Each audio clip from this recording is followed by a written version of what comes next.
Hello, everybody. I'm Josh. I'm with AirOps. Thank you for joining us on the Growth Leaders Series this week with Crystal Carter from Wix. Say hey, Crystal.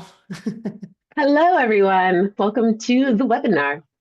Yes, so glad that everyone is here. If this is your first webinar, if you could just put a star in the chat, that would be great. And if you've been with us for a few times, if you could put, oh, let's see, what's your favorite emoji, Crystal? I like the one with the party hat. That's my favorite one. Okay, so if you've been with us before, put a party hat. I'm going to try to do a party hat right now.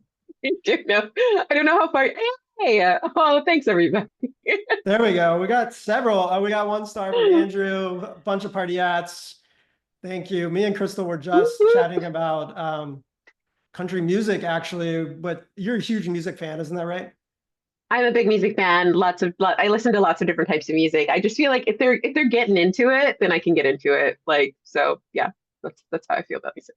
Yeah, and I think we have a few Cowboy Carter references in the deck today. If I, you know, I mean, I'm Mrs. Carter. She's Mrs. Carter. It's so true. I have been called the Sasha Fierce of SEO. I might have said it, but that's not the point. No, I'm kidding. No. Yeah, so a few Easter eggs there for everyone to check out. So let's give it one more minute. Oh, we're 2 after the hour, so we can go ahead and kind of kick off things here.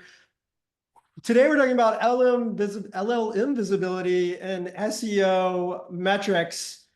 So many issues, so much confusion, I would say, on these two different things. Everyone has a million questions about it. So Crystal is going to bring her knowledge from Wix and all of her experience to help us bridge this gap. I really like that idea because we are in both worlds in a lot of ways, and I'm sure we will dive into that today. So let me give the official intro here to Crystal, head of SEO Communications at Wix, digital marketing expert for over 15 years. Crystal, why don't you tell us a little bit about your experiences at Wix and your other SEO experiences as well?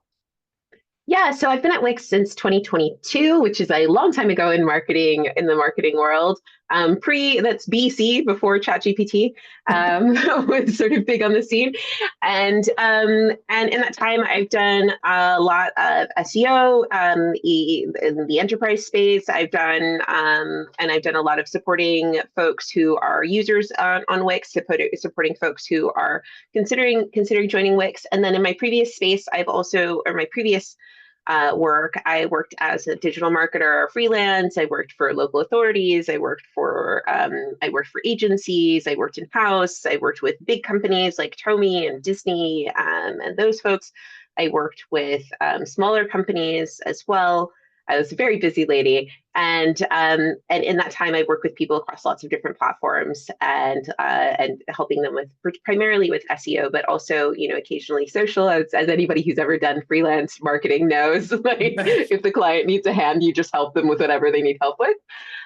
So I did a lot of that. But today I work with Wix and I work with Wix Studio, and it's something I really love because we have 250 million users across the globe, sort of like 22 different languages, and we get to be, as in my role, I get to be front row seat for some of the really cool stuff that we get to do.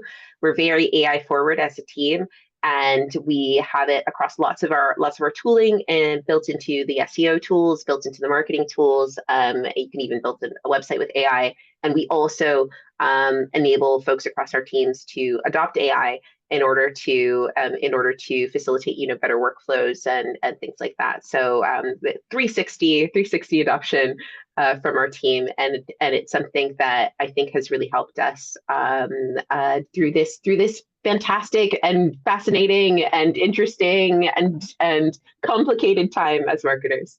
Yeah, I mean, you have such a front row seat just seeing so many different sites and how people are using web and reporting, all of those things. So let's look into our agenda today. We're going to be talking again about the metrics that matter for LLMs and in SEO and how those metrics compare, bridging the gap between those things, tactics for everyone to kind of take away and use on their measuring LLMs and in SEO. And then we're going to also talk about like tracking and some things like that too.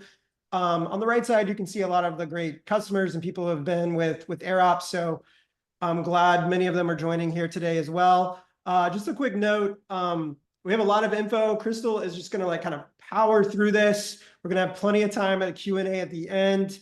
Drop your question in Q&A or in the webinar chat. Stephen and our team is back there too. He'll be helping to facilitate the conversation. So if you have a question, leave it there and we'll try to get to it. So yes, Crystal, I will let you take it away. Okay, so yeah, in this section, we're going to talk about which metrics matter in LLM brand visibility. And this is the way that I'm referring to what some people call GEO, some people call LLMO, and some people get very funny about like whether it should be called this or should be called that or should just be called SEO. But in my experience, I find that there are certain tactics that you can do that are specific to LLMs and that are unique to that experience, in the same way that YouTube SEO has things that you do on YouTube that are specific to YouTube, but it's not disrelated or unrelated to SEO. But I think one of the things that's really important about that conversation, whatever you call it, is that you're able to measure it. And this is one of the reasons why I put together this bit of deck and information, because I think as marketers, being able to measure what you're doing is absolutely crucial whenever you're talking to anyone. So first of all, when we think about classic SEO metrics, we think about things like impressions or share of voice. And impressions is something you'll be able to see in something like Google Search Console. Share of voice, it might be something you see when you're looking at cross competitors. And then we also have keyword ranking and position. We also have pages that are indexed by search engines, backlinks, referring domains, all of these sorts of things. These are things that we have tools to help us measure things. And these are ways that we're able to show whether or not what we're doing is working. And it's really important that we have these. And I think that there are some parallels when we get into the LLM space. So things that are common across both of them is that within SEO and within LLM optimization, you need to be able to show that things are moving. So you are going to be making sure that you're growing your traffic and conversions via LLM optimization. It will not be a giant wave of people at this stage in the game. However, you should be seeing it gradually increase every month. And people who are investing heavily in this, particularly those who are in the enterprise space, should see this move forward, and they should see this increase going forward. I think I've recently run the numbers, and the LLM use in Q1 2025 was about 15 billion visits over the quarter, as opposed to a fraction of that at the same time last year. So LLM visits are increasing rapidly, and so you should be seeing that number increase as you're going forward. And the effort that you invest in now will help you to do well when it becomes more significant. And in SEO, you will see your traffic and conversions generally. So when we're comparing the two, you have your classic SEO metrics of like share of voice and things like that. And LLMs, the easiest equivalent to that is brand mention. So this is when you're mentioned in an LLM response. This may or may not include a link, but it's whether you're mentioned in it. And then you have your keyword ranking. So your keyword ranking will be, whether you're position 1 or 2 or 3. And then for LLMs, this is the wrap of citations. And I'll get into what that means. It's my own acronym, and I'll get into what that means later. But you can assess the quality of your citation in an LLM based on that framework. And then when we think about classic SEO, your pages that are indexed is very similar to the pages that are retrieved or known to the LLMs. And not every page will be regularly cited in LLMs, so it's worth knowing which ones are. And just like not every page will be indexed. Similarly, you have your classic, last one. Yeah. On the backlinks. Oh, if you go, yes, on the backlinks and referring domains, you'll have your backlinks and referring domains are similar to the website citations and brand mentions. And I'll get into a little bit about how you relate those two as you go forward. So going to the next slide. So when we think about mentions and citations, it's important to understand which ones are which. So, for instance, if I have this query of like, can you name an influential country music album for 2024? The mention here is Cowboy Carter by Beyonce. The citation, though, is to Wikipedia, right? So that citation isn't going to Beyonce.com or cowboycarter.com. That citation is going to Wikipedia. So that's important to understand whether or not you're getting the citation and the mention, or the citation or the mention. Next one. So similar to impressions, your brand is included in the information around the topic, but doesn't always necessarily link to a click. So, or lead to a click. So, for instance, if somebody searches for your brand and they see you have an impression of your website, it doesn't necessarily mean they're going to click on your website. A brand mention is the same thing. Your brand is understood to be relevant to the topic, but it might not include a link. We go to the next one. And when you're thinking about your citations, it's important to understand the value of the citations. So you want to understand whether or not the you are mentioned regularly, whether or not it's accurate, the prominence of your citation, and also whether or not it's positive. So we think about regular mentions. Does your brand name and website appear regularly for relevant LLM responses? So for instance, Wix is a CMS, it's a web builder. So we would expect to see our name show up when people say, like, what's a good web builder? What's a good CMS? How can I build a website? How can I create a website? Those sorts of things. We would expect to see Wix showing up regularly for those kinds of queries. Accurate. So are the citations and the mentions, are they accurate? Do they accurately reflect what you do, your offering, and are they up to date about in the LLM? So the up to date part is really important because sometimes LLMs are referencing information from their cache of knowledge, and sometimes they're referencing information that's active and immediate search information. So for instance, the other day I looked up something about like, is Dolly Parton a great country western singer?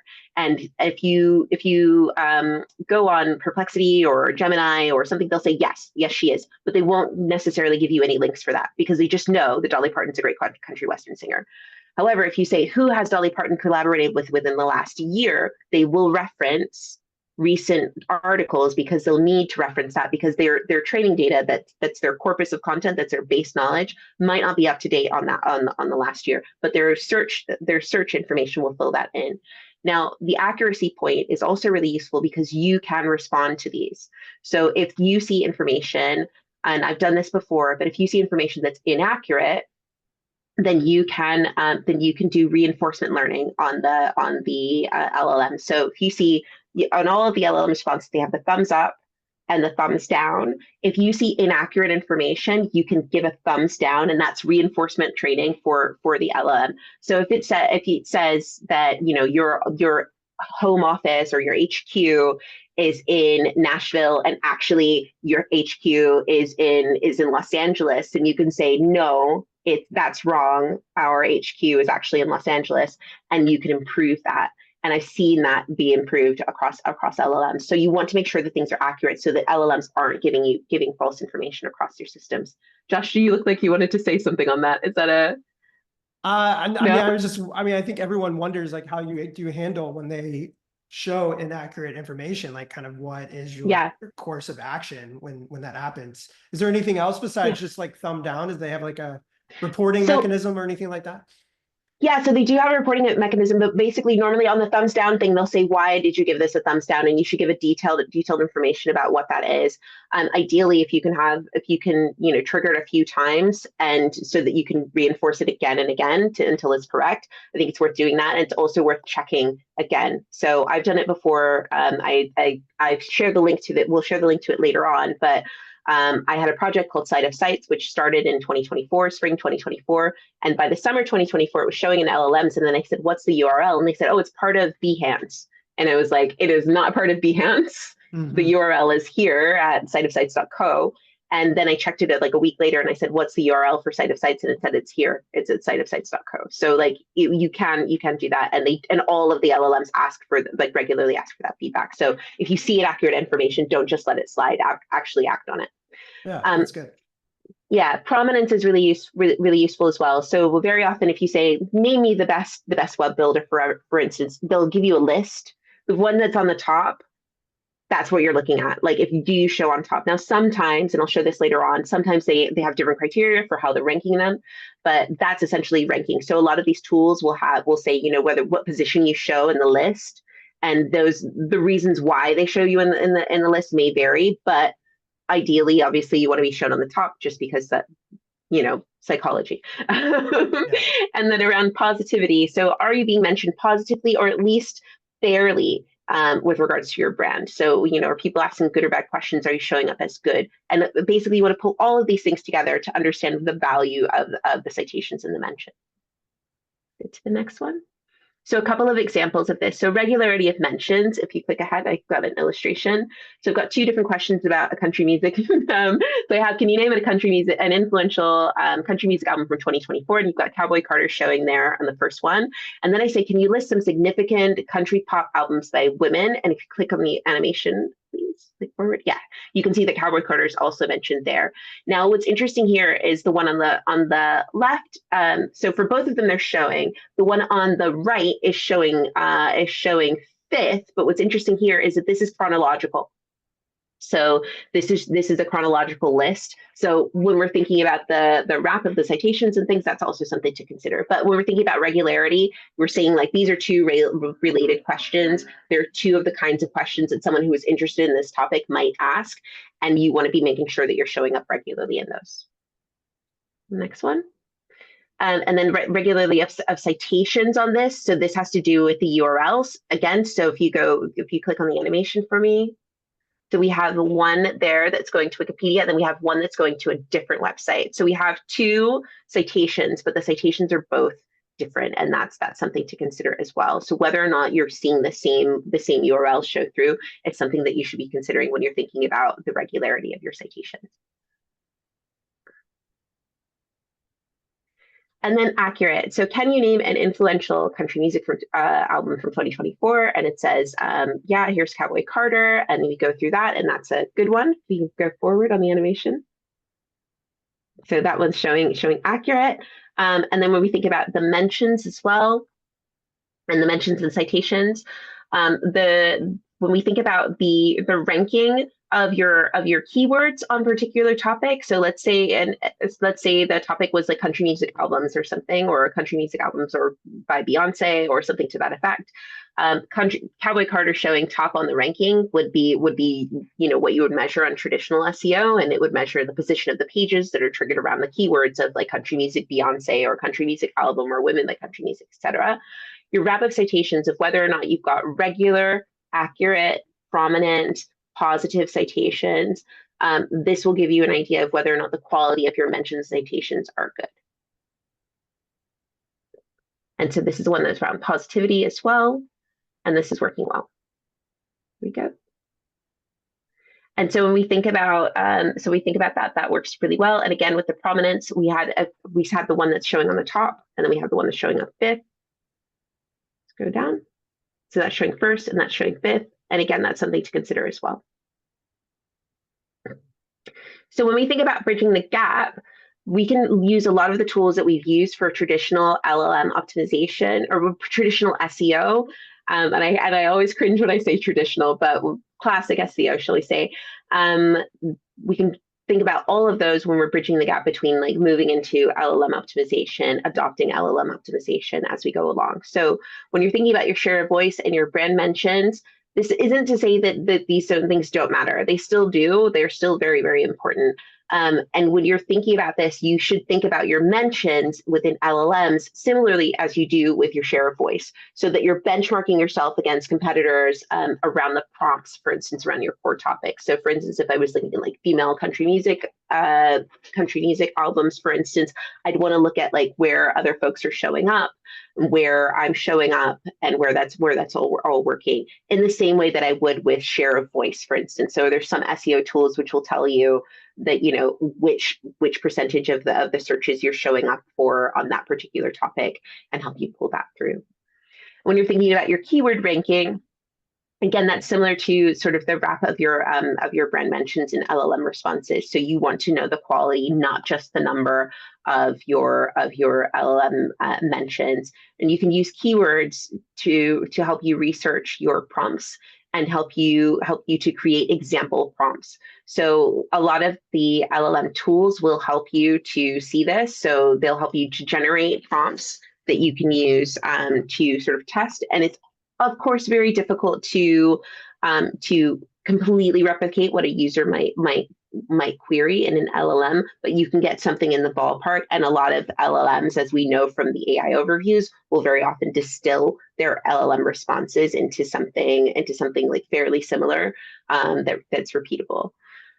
And I think also a lot of these tools will also give you the opportunity to ask the same prompt overall, or like again and again, which will allow you to see how their responses evolve over time. When we think about pages that are indexed by search engines, the LLM equivalent is pages that are known to LLMs. So you can identify which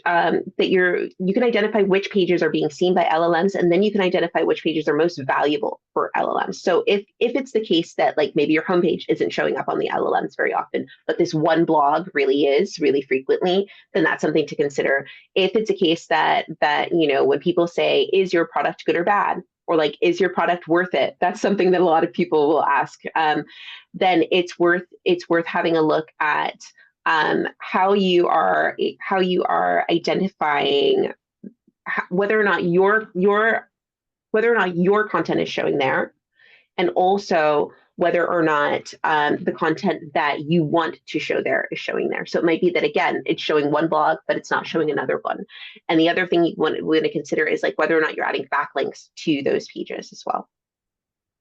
And speaking of backlinks, we think about the backlinks overall. And when you look at your LLMs, you want to look at the website citations from LLM responses. So again, if I was to query something like what's the best country music album, and like let's say the CMA website showed up, do I have backlinks to the CMA website? Do I have partnerships with certain newspapers that have partnerships with LLMs, for instance? Are you able to audit your backlinks to understand which ones of the backlinks and which one of your backlink partners is regularly cited in LLMs or not?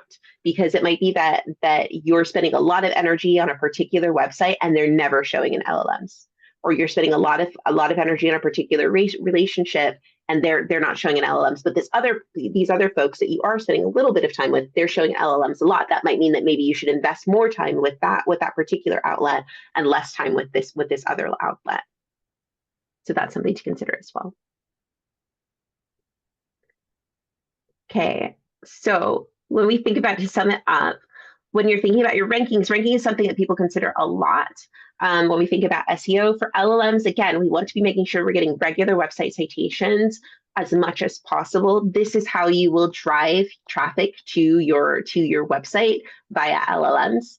And this is how you will get, measurable data on how people are interacting with LLMs and whether or not what the conversion rate is like for traffic from LLMs and which kind of content is best for LLMs. So it's worth working on getting those citations.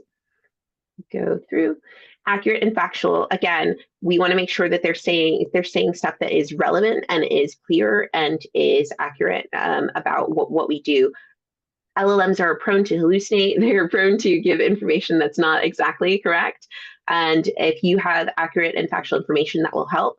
Also, folks who have an active PR team are also less likely to see inaccurate information because a lot of the search-enabled LLMs are pulling heavily from news sources to help shore up their information. So particularly when there's breaking news or people are asking questions about something that happened like yesterday, then they're going to be checking the news sources in order to collaborate or corroborate the information that they have within their general data store.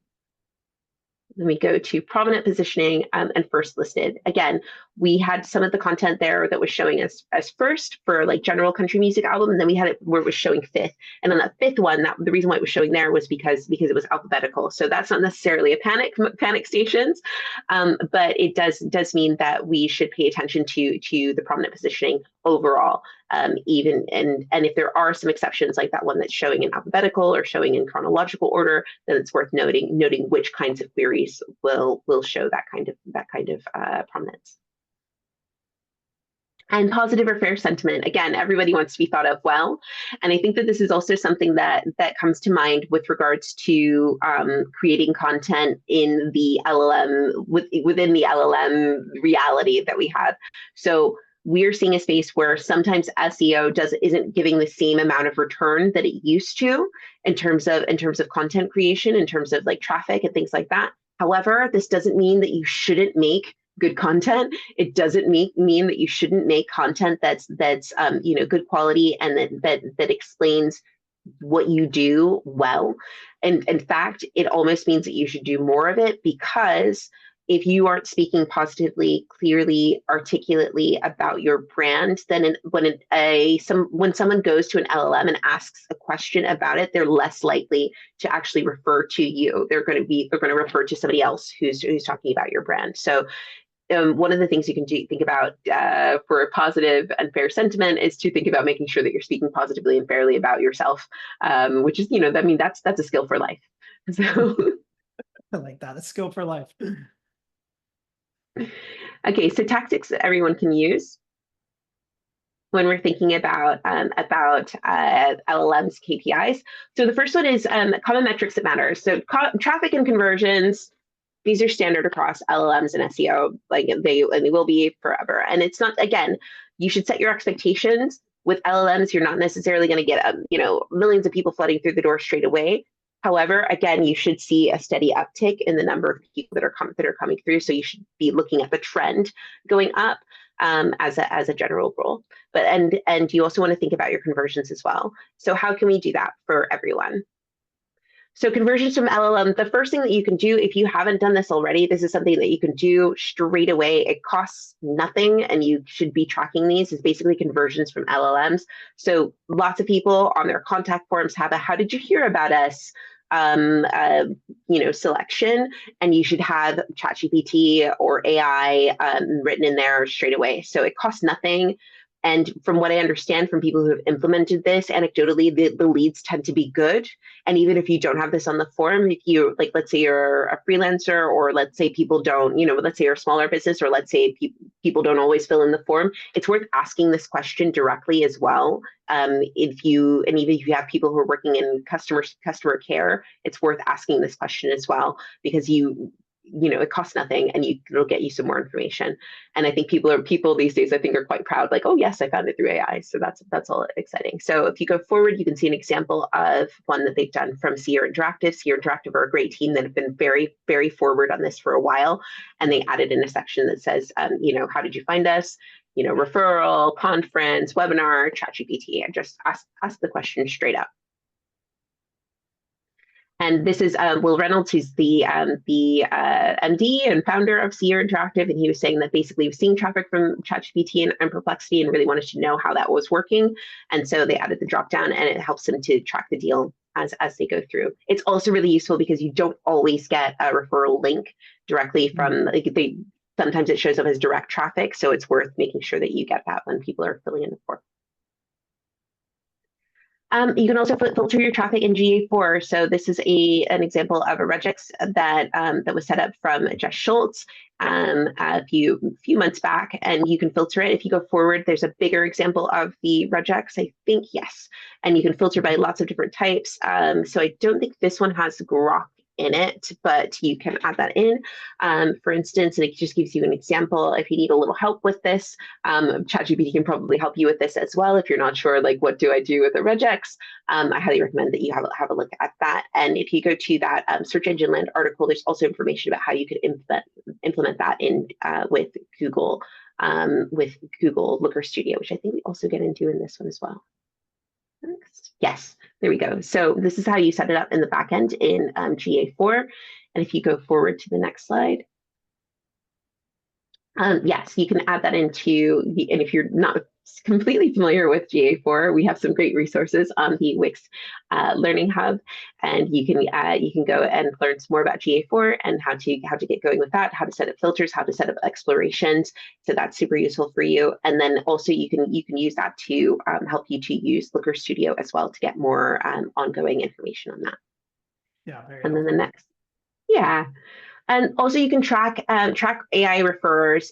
So in Wix Analytics, we have a couple of different filters for that. We literally just today launched a new filter specifically for AI traffic from bots. And so we have a dedicated report for AI traffic that you can also see as well. So you don't have to click the filters, but look in your CMS. hopefully it's a Wix CMS, but look in your CMS and check out your referrers and see if they've got AI filters for that. And you might be surprised at the kind of content that you're getting. The other thing is if you are somebody who's like, we should be tracking this, and you need to convince higher ups or stakeholders about whether or not, this is worthwhile, it's worth going through your referrers and going through your referral traffic to evidence historic traffic, to be able to show them that, look, we are getting this traffic, and if we invest a little bit more, we could get some more. So go in and have a look at your AI referrers and see if you've got some traffic there.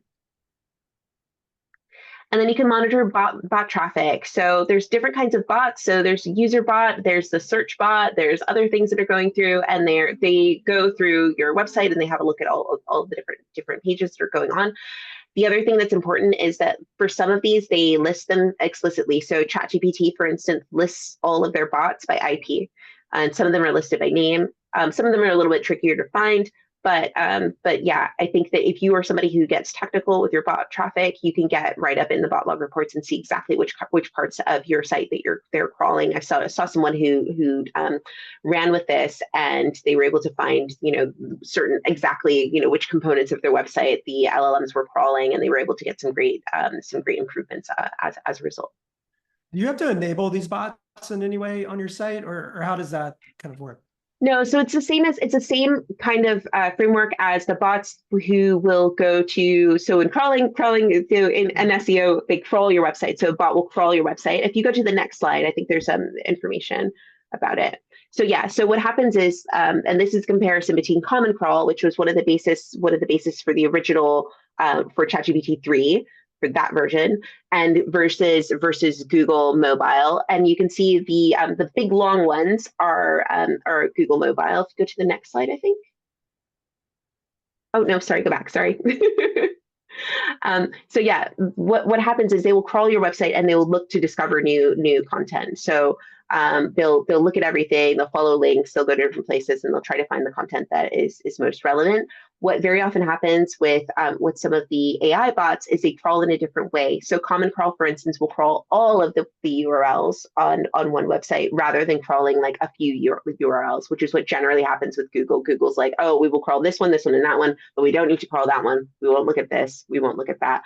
But AI tools will perform differently. But essentially, they're doing a fact-finding information to find out which pages are available on your website and which pages they can serve to users. You don't have to enable anything. However, and I've got another article which I'll link to in the next part.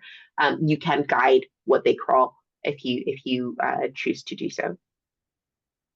So in the next one, yeah. So if this is all completely brand new to you, that there's a link in the middle to my article about SEO for brand visibility and LLMs, and I go through lots of the sort of basis for LLM visibility optimization.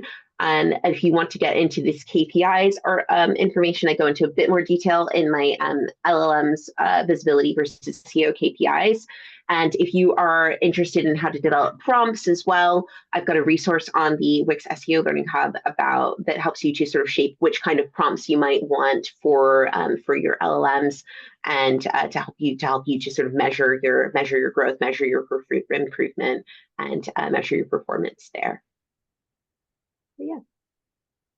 Yeah. Any final maybe takeaways for anyone who's just kind of starting or exploring LLM visibility and getting their content in there? Yeah, so I would definitely say to have a look through your analytics.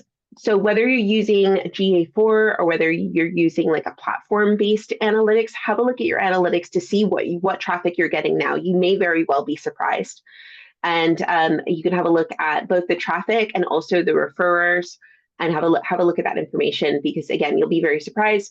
And I think a lot of people are thinking about LLM visibility, but sometimes I say, we need to stop just thinking and get involved. So there's lots of different ways that you can do that, and also test. So there's another good tool. Aleda Solis has a great LLM visibility tool, and you can put in your brand name, and it'll ask you a couple of questions, and it'll give you a sort of quick overall summary of your product, and it's a custom GPT, and it sort of gives you a quick overall summary. And again, this is something that you can take to higher ups to say, hey guys, like this is something that's really useful. We're not showing up, and we should be. or, we are showing up and we could be doing better. And this is something that's really useful. But I think that have some data, have a look at your existing information, because we are starting to see traffic, and have been seeing traffic for about over a year now from multiple users. And people like, or tools like Perplexity, Claude, ChatGPT, they're seeing millions and millions of users every month. So the chances that your brand, even if you're a smaller brand, aren't showing ever, are fairly slim. And I think that it's worth getting involved, so that you can take advantage of potential conversions. Yeah, that's great. We have a ton of questions coming in. Let me pause for a moment to talk about AirOps, and then we will go through all of these different questions. So a lot of teams are using AirOps as well to optimize and to refresh their content, and all of our AI workflows accelerate your content and your strategies. So you can see here on the left, you can build your own custom workflows to help you create content for LLMs, but not just create new content, but also optimize the content that you already have. And we do connect to ChatGPT, Perplexity, Claude, all of those that help you create and like refine your content. And then a big part of what we do too is just scaling with experts in the loop and humans in the loop. And you can see our grid there. Everything goes through a human review process, or we suggest that everything goes through a human review process to make sure that your content is meeting your brand standards and where it needs to be. And so if you are ready to grow your content and have a great content refresh, we do have that code on the right that you can scan. A couple good examples here recently. We're seeing a ton of customers use AirOps to optimize and refresh their content. I know that's been like a manual process. If you have to change from like 2024 to 2025, updating old stats and data, AirOps can really help you do that. Love this quote from Descript. You can see it there at the bottom. We just have a new case study. Stephen can drop that in the chat there, of just an exceptional program that they've done to refresh all of their content. So you could be losing money to your competitors if you're not thinking about how to refresh and optimize your content. So feel free to email us as well, team@airops.com. Mention the webinar in the subject line, and we would be happy to meet with you and talk about that. Let's see what we got. So Q&A, lots of stuff coming in. I have a few questions too. One question that's top of mind for me is because I was on LinkedIn yesterday, like all of the SEO community seems to be a lot of the time. And I saw like competing ideas about, yes, the strategies you use to rank in Google also relate to appearing in LLMs. And they had a study where they said like 70% of things on first page of Google are also usually prominent in LLMs. And then I saw another report, another thing that said like, actually, these are completely different systems. Google's search engine results do not apply, or I'm sorry, Google's ranking in Google, it doesn't necessarily mean that you also rank in LLMs. I'll put it that way. So what are you just seeing about maybe that overlap of, if you're on page one in Google, are you more likely to appear in LLMs, or kind of what are you seeing with that? So I think that it's a very early space. And I think that we are in a really interesting space. So I think that the information and the activity is related, but not exactly the same. Like they're very, very much related. They're not exactly the same. The toolings behind LLMs work differently from the toolings behind a traditional search engine. So with LLMs, for instance, they have a store of knowledge, and the knowledge is, will vary by platform. And so they have their training data, and their training data is updated on a periodic basis. Within a search engine, they're constantly updating their index all the time, for instance. So like that's something that's slightly different. The way that a search engine crawls a website is, again, also different from the way that an LLM does. An LLM will crawl the text of your website as a large language model. So it will crawl the words on your page. However, it won't necessarily crawl like, the other sort of tech components behind there. Like, for instance, it doesn't directly crawl the structured data on your page. However, a search engine will crawl the HTML, the structured data, the JavaScript, like all of that sort of stuff. They'll crawl all of those different bits. So there's that. We are seeing a convergence of a lot of this technology. So when I first started looking at this, Claude, for instance, wasn't search enabled, but they now are search enabled. And most of these LLM tools have search included as part of them. So they'll include them. But for a search engine, you always get links back. Even when there's an AI overview, you always get links back. But when you enter in an LLM, if it's a general knowledge question, if you ask them, how do I make guacamole? They will, unless you're on Perplexity, they'll just give you a guacamole recipe. They won't necessarily give you a link to a guacamole recipe because they have different goals and they have different outputs. Now, this means that the content that we create for these things is different. It means that the tactics are slightly different. And personally, as somebody who's been looking at this, I've done optimizations for LLM optimizations that have impacted LLM visibility and have had no impact on how we perform on Google, none whatsoever. But they did have an impact on how we performed on LLMs. And so to my mind, and based on the evidence and the things that I've seen, they're different. They're very much related, but they're different in the same way that, like, PR and SEO are related. If you have a TV commercial, then your SEO will go up because you had a TV commercial. Like, that happens as well. So I think that they're related, but not exactly the same. And to be honest, like, I don't know, I feel like everybody keeps arguing about it, but I just feel like we just need more people having a go at it rather than arguing about what we call it. Yeah, that's a really good point. We're still in an experimental stage. We're still trying to figure things out. So you have to like do some of this stuff on your own and take in the information, compare what people are saying, and then kind of test it out. Yeah, absolutely. We had a good question from Lindsay, and this was a question I had too. She was wondering, how do I get my citations to increase on LLM search? Like, is there a way to help the number of times you might be cited on a certain topic or on a certain query? Yeah, so from what I can see, recency matters, and particularly the recency around the topic. So if it is a topic that the LLM feels confident about, then they're less likely to, as in like they have a corpus of knowledge about that particular topic, then again, they're less likely to include that. So for instance, like guacamole recipes, they will have read 700 million guacamole recipes in 17 different languages or something. So if your content is like a guacamole, not going to have great impact there. However, if you have something that is about something that happened today, like, I don't know, somebody like a news anchor went on TV and she had guacamole on her shirt or something, then that might be that. Then you're more likely to show in there. So I think that things that are unique, things that are unique information and things that are timely information are more likely to show. So I think particularly trend and the news-based content is more likely to show, particularly for that sort of stuff.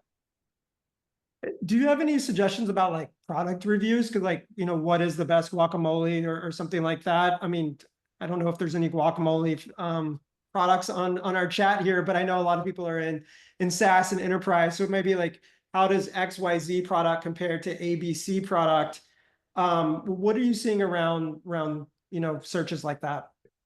So particularly around product-based things, like they very often, like I very often see own brands being cited in that content. So for people who don't have battle cards, for instance, on their website, like they probably should. And I think that like that's something that's really important. So for people who don't have their own product information on their website, you probably should. And I know that seems obvious, but I've seen quite a few people, particularly startups, who don't have good corpus of content around what their product is and what their product does, and they don't invest in reviews. For the also useful for reviews is Reddit. Reddit gets cited a lot. And Reddit, being involved with Reddit communities is something that can be really, really valuable for Google and also for LLMs. And I think that you can see how that's working. And I think also it's worth having a look at the kinds of sites that are showing. So for instance, if you're seeing that Reddit for instance is showing up regularly when you see those reviews, then it's worth maybe investing in that. If you're seeing that other websites are showing up regularly, then maybe it's worth investing in those ones. Because that's what I mean. Like when you're looking at the backlinks, for instance, like which of the link partners that you have are being listed by LLMs, or known by LLMs, or regularly cited by LLMs, because everybody ain't. Like some people are and some people aren't. So if the places where you're investing your energy on reviews, and I know that a lot of big SaaS companies do spend a lot of energy on reviews and getting good reviews, if they're not showing up in LLM responses, and what you want to do is show up in LLM responses, and you need to pivot your energy to ones that are relevant. Wow, that's a really good point to take away for sure.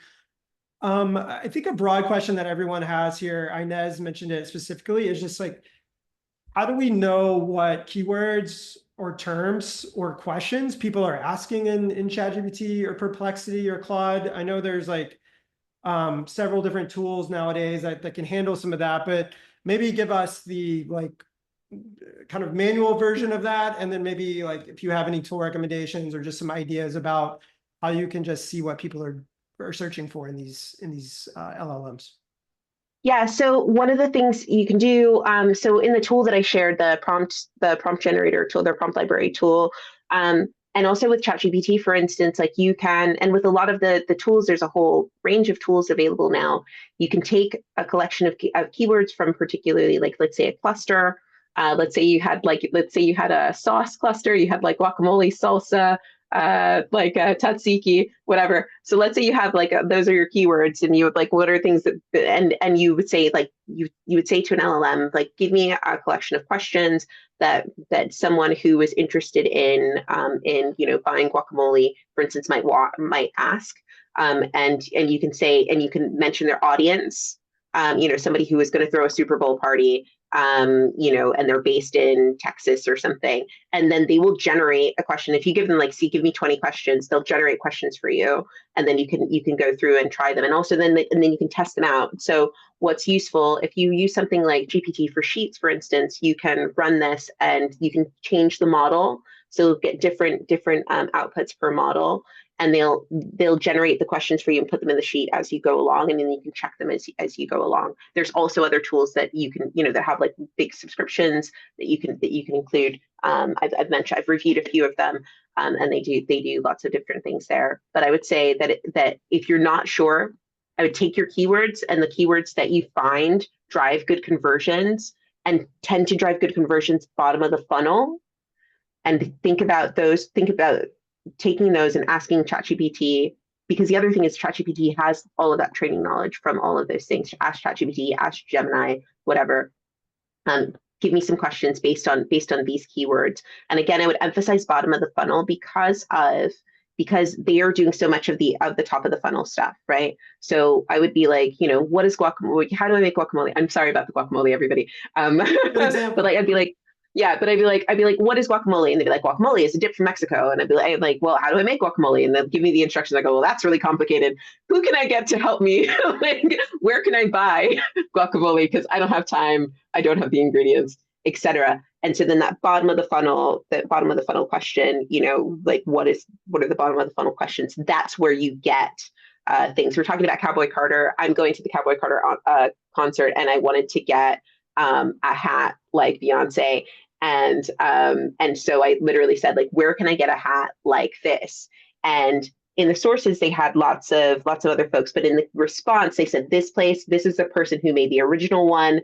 This is the place, place where they sell it. This is a place that sells something almost very similar. And I was like, fantastic, great. You just saved me 3 hours of trawling all over the internet. And whoever on their website had like, you can buy this Cowboy Carter hat, but da da da da da. They were doing really, really well. So think about the keywords that are bottom of the funnel, because a lot of the top of the funnel stuff will be, may very well be captured by the LLM itself. But if they know that your bottom of the funnel keywords are there, then they're more likely to help seal the deal in the end. Yeah, I think two things are standing out to me there is the LLMs already have so much training data. So if you ask, I used to work at project management software tools, what is project management? It's probably going to tell you and not be as likely to list out a citation. But then if it starts saying like, how does this tool compare to this one? Or what are some new trends in project management, for example, it's more likely to surface a citation because there's like trend or new information. Is that fair? Yeah, yeah. Yeah. New information is very much your friend. And then another thing that stood out to me from what you said was, um, well, no, I'm forgetting it. Oh, yes. Use ChatGPT to figure out what questions people are surfacing. So if you are trying to figure out like, do I need a tracking tool or not? I mean, she just gave a really good hack, so to speak. It's just like put in your ICP and your persona and then say like, what types of things are this person searching for related to this topic? And then those are almost like your search queries, almost like a Google PAA, where you're just like, these are some of the frequently asked questions of my ICP. I need to get content for that. And then it's more likely to show up. Yeah, absolutely. So yeah, use the tools to help you figure out the tools. And also if you don't see, this is another hack that I saw someone else talking about. I mean, not necessarily a hack, but we have an article that was talking about, SEO versus GEO and all of that sort of stuff. And Yeah. someone was saying that one of the things that's a benefit of LLMs is that if you enter this top project management tool, and let's say you don't show up, you can ask it, why didn't you mention this company? And it will say, because this, and this. And then you can go back to your company and go, hey guys, ChatGPT said this. We should fix this because of that. Or why did you list that company and over this company, or that sort of thing. So it's a two-way conversation. And I think that it's really important that marketers remember that throughout the entire process. That is really great advice and something I sometimes forget too. I believe, I don't know who's behind, let me see, Intellecta Marketing, I think. Let me find your question here. Essentially, they were asking if like technical structure, like schema and things like that matter, are different, say, than appearing in Google or other search engines. Like, do we need to focus on a different type of schema or just a different type of formatting? Or should we just kind of focus more on the content strategy? So I guess it's kind of like a technical SEO versus content marketing type question to appear in LLMs. So I think that schema markup is I love schema markup. I've written a lot about structured data. I've been team schema markup for a long time. Love schema. However, the return on schema has changed since 2018, for instance. So it used to be that you'd write schema markup and you get events listings, but now a lot of these things are covered by AI overviews, or they're covered by other things and stuff like that. So I think that one of the things that's really useful for schema markup is to reduce the lift, so that you still get the benefits of it, but it doesn't necessarily take up lots and lots of time. So for something that's a really, really important page for you, sure, spend a lot of time like making sure you've got bespoke, very good, very detailed, very high quality schema. For something that's general, at Wix, for instance, we have schema markup built into our page type. So if you make an event page, we build in schema markup for it. If you make a blog page, then as soon as you publish that blog, it already has the schema markup built into it. And videos, they're all optimized for rich results as well. So they're all rich results eligible, product pages, et cetera, already built in. So if you can templatize it so that it's in your template, then that reduces the output, but still gives you the benefit. And that's because so all of these search enabled LLMs, they're all grounded by search. And if they are feeding off of search results, which include rich results, then it can potentially impact how you show on the LLM. So I've been this debate's been raging hot in the SEO space for a little while. And I did some research on this, and particularly around recipes. Recipes were like ground zero for schema markup from the beginning. And so I looked up like vegan chocolate cake, for instance, and there was 9 rich results there. And then I looked up the same question on Perplexity, and there was quite a few that came through there. I think it was like 7 out of 9 or something were mentioned in the results of Perplexity. And then I went through to, I think, Gemini or ChatGPT, and there were a few more that went all the way through from from Google through to the LLM, through to the other LLM. So schema is not dead, but you don't necessarily need to be investing lots and lots and lots and lots and lots of schema on everything for a while. Like I know everybody was putting FAQs on every page and how to's on every page and all of that sort of stuff. You don't necessarily need to do that. But for your high quality pages, it's useful. And I think that if you're able to do it in a scalable way, it should be able to benefit both your SEO and your LLM optimization. I know we're kind of buttoned up at time here. I have two more questions. This came in, I believe from Tasmin. He emailed me. But how important is like the LLMs.txt as far as I'm actually a little confused on exactly what that's used for myself, but like how important is that for ranking or appearing in LLMs? So that's still a new tool. So adoption is increasing, but people are sort of testing it out. I think my opinion is that like it's a page that would be it's a page that won't be seen necessarily by most folks.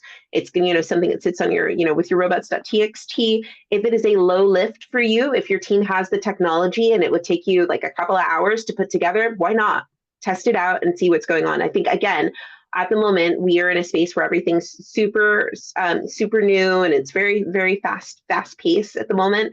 And if you're able to get it going, then if these LLMs do start using them, and some of these LLMs are using them themselves, so they've started testing them clearly, because I think Anthropic, for instance, has an LLM.text on their website. So if they do start using them more consistently, then you're in a stay ready so you don't have to get ready situation. So my recommendation is that if it's a low lift, go for it, test it, see for yourself. If it's you're going to have to raise a ticket and they won't be able to get to it for 7 months and you need to get in as freelancer and a this and a that to get it done, then maybe don't worry about it. It's not as important if it's a huge technical lift like that. Sure. And then kind of maybe to end our conversation here, what is the SEO community getting wrong about LLMs in your opinion? What are some myths or that you're seeing out there about LLMs and AI visibility that maybe you don't necessarily agree with? I've heard people say that it's just the same, and I just think it's just not the same. Like there's lots and lots of overlap. Don't get me wrong, but like there's lots of overlap with digital PR, and there's lots of overlap with e-commerce SEO or local SEO or social media, and I think that just because there's overlap doesn't mean that it's not a distinct thing that people should be looking at. So I think that it's a fascinating space, and I think that as an SEO who's interested in this, I'm really excited to see how it develops. That's a great note to end on. Really appreciate your time, Crystal. I love the guacamole references. Love the Beyonce references. That adds a little bit different flavor to the typical SEO webinar for sure. Well, I do love guacamole, so there you go. Yeah, there you go. And don't forget to connect with Crystal. She's on LinkedIn. She's on Twitter. Lots of stuff that she has written at Wix. So, Google her or LLM search her and in her articles on Wix for those visibility articles. Lots of helpful stuff there too. And we have a few more strategy sessions with AirOps. You can find the information in the chat or just feel free to email us at team@airops.com. Would love to connect with you. You can find me on LinkedIn. I'm Josh at AirOps. We're going to do this again in a couple of weeks. I have a new report, Crystal. I need to drop this over to you. It's called the State of Content Teams Report. Surveyed a whole bunch of SEO and content teams just about like how they're feeling about things. So it should be a really good release coming out on Thursday. Exciting. Yeah, should be great. Thanks, everybody. We will see you in a couple of weeks. Thank you, Crystal. Appreciate your time. This was amazing. Thank you. And thanks to everyone for being so kind in the chat as well. Thank you. Yes, lots of good stuff. Thanks, everyone. See you soon.